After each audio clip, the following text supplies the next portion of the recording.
ജർമ്മനിയിലെ കൊളോണിലെ സീറോ മലബാർ സമൂഹത്തിന്റെ നേതൃത്വത്തിൽ നടത്തിയ പരിശുദ്ധ ദേവമാതാവിന്റെയും വിശുദ്ധ തോമാസ് ലീഹായുടെയും തിരുനാളാഘോഷം ഭക്തി നിർഭരമായി. 43ാമത് തിരുനാളാഘോഷമാണ് സീറോ മലബാർ സമൂഹം കൊണ്ടാടിയത്. തിരുനാൾ തലേദിവസം ഫാദർ ഇഗ്നേഷ്യസ് ചാലിശ്ശേരിയുടെ നേതൃത്വത്തിൽ ലതീജ്ഞ, പ്രദക്ഷിണം, കൊടിയേറ്റ് എന്നീ കർമ്മങ്ങൾ നടത്തി. തുടർന്ന് സ്നേഹവിരുന്നും. തിരുനാൾ ദിവസം രാവിലെ 9:30 സീറോ മലബാർ സഭ major archbishop Mar Raphael തട്ടിലിന് ആഘോഷമായ സ്വീകരണം നൽകി.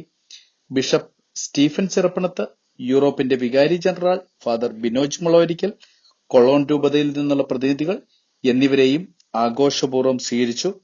തുടർന്ന് ആഘോഷപൂർണമായ ബലിയർപ്പണം നടത്തി. 1000-ലധികം പേർ പങ്കെടുത്ത ദിവ്യബലിയിൽ ഗാനങ്ങൾ ആലപിച്ച കൊയർ ഗ്രൂപ്പും ശ്രദ്ധേയമായി. ദിവ്യബലിക്ക് ശേഷം മുത്തുക്കുടകളും കൊടികളുമേന്തി ആഘോഷമായ പ്രദക്ഷിണം നടന്നു. കൊച്ചുകുട്ടികളും സൺഡേ സ്കൂൾ വിദ്യാർത്ഥികളും 15ഓളം വൈദികരും പൊതുസമൂഹവും പങ്കെടുത്ത പ്രദക്ഷിണം ഏവർക്കും നല്ലൊരു അനുഭവം പകർന്നു. തുടർന്ന് നേർച്ച വെഞ്ചരിപ്പും സ്നേഹവിരുന്നും നടത്തി. ഉച്ചകഴിഞ്ഞ് 2 മണിക്ക് പൊതുസമ്മേളനവും കലാപരിപാടികളും നടത്തി. Major archbishop Mar Raphael Thattil ഉദ്ഘാടനം നിർവഹിച്ചു. മാർ സ്റ്റീഫൻ ചിറപ്പണത്ത് തിരുനാൾ പ്രസിദ്ധി, പിന്റോലിബ ചിറയത്ത് അടുത്ത വർഷത്തെ പ്രസിദ്ധി, സാബു ജോർലി ചിറ്റനപ്പള്ളി, ഫാദർ ഇഗ്നേഷ്യസ് ചാലിശ്ശേരി എന്നിവർ പ്രസംഗിച്ചു. കുഞ്ഞുകുട്ടികൾ മുതൽ മുതിർന്നവർ വരെയുള്ളവരുടെ വിവിധ തരത്തിലുള്ള കലാപരിപാടികൾ യോഗത്തിന് മിഴിവേകി. തുടർന്ന് ഇന്ത്യയിലേക്കുള്ള ഫ്ലൈറ്റ് ടിക്കറ്റ് 1ാം സമ്മാനമായുള്ള കൂപ്പണിന്റെ നറുക്കെടുപ്പ് നടത്തി.